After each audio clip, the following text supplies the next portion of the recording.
book, or if you're just someone randomly popped up against this on Twitter or whatever. Thank you for coming to the channel and checking out this video. So let's get down to the meat of this, which is going to be the main characters, just the five differences in total of Izombie from the comic book to the TV show. A lot of people don't know their differences.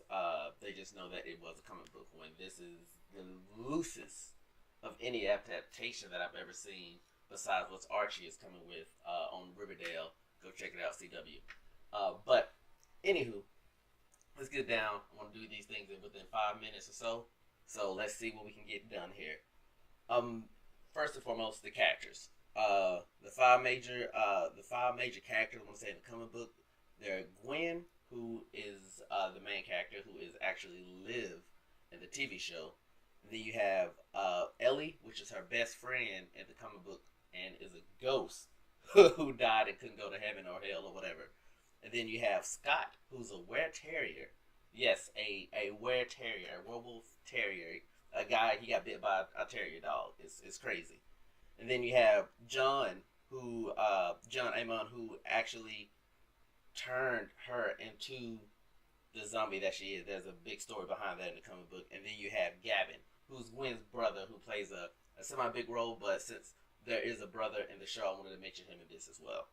And then the actual comic book, you have, in the TV show, you have Liv, which is the main character. You have Clive, who is her partner and the police officer. And then you have Ravi, who's her, her co-worker who helps her along and everything. You have Major, who's a boyfriend and fiance, and he also becomes a zombie and all that good jazz. And then you have Blaine, who turned her. They have a little bit of differences. They a little bit. They take a little bit from each character and put them into these new characters, because she does have a boyfriend in here in the comic book as well, but that's a whole totally different story I'll get off into later. But number two, the job differences. Gwen works as a gravedigger in the actual comic book, and she uses the abilities that she gets from eating the brains, not to doing it out of good to help her, but it's like they annoy her and she's annoyed. They actually talking to her, so she gets annoyed and goes figure out how they died or whatever happened like that. And she doesn't do a lot of them. There's only a few people she does it with. And actually, in the actual TV show, she uses her abilities to help the police officer, to help Clive and everybody. She uses it to do good, and also while trying to figure out what happened to her. At least in the first season. Then the story changes a little bit. And now she's a coroner. She works at the coroner's office too. Let me mention that. She is working at the coroner's. And then let's get to her family. Gwen, in the book, she loves her family. Her family thinks she's dead.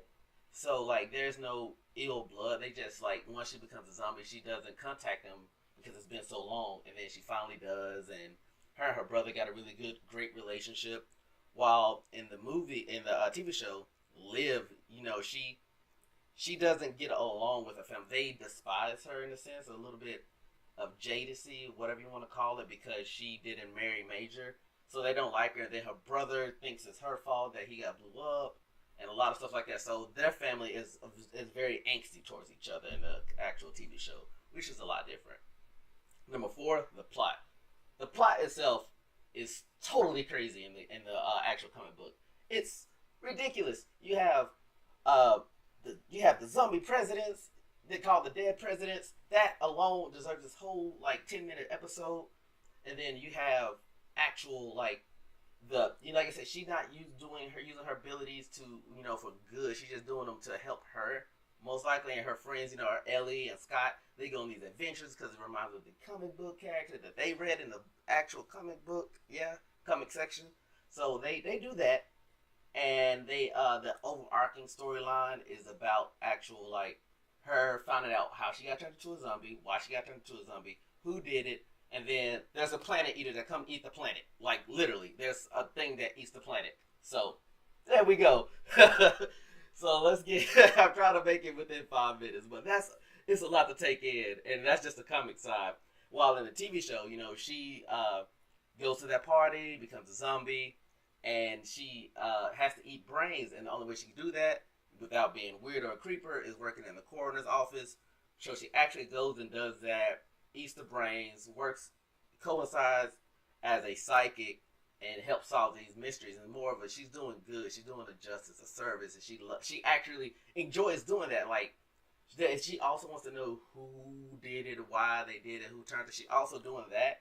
But there's a lot of side plot lines and things like that going on in the TV show, which has nothing to do with the comic. They take a little bit from here and there to like grab this from the comic and put it right here, this from put it right there, this and go right there.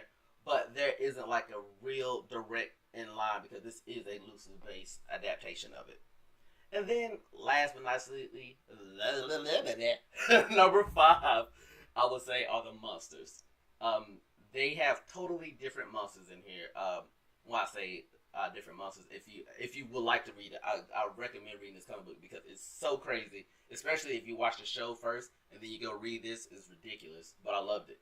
But the monsters in the comic book, they have were-terriers, they have talking, monkeys, but it was a ghost. You got possessed. So I guess possessions and ghosts. Then you have vampires. You got demons. You have this planet eater that comes from other dimensions to eat planets. And then you have, like I said, you have the dead presidents, which are like, there's like a little cyborg in there. There's a zombie. She's a cyborg zombie, actually. Cyborg zombie. You got regular zombie. You got like a not a were-terrier, it's like a were-panther or a were-cougar, something weird like that. Then this dude that got like ghosts that comes out of him.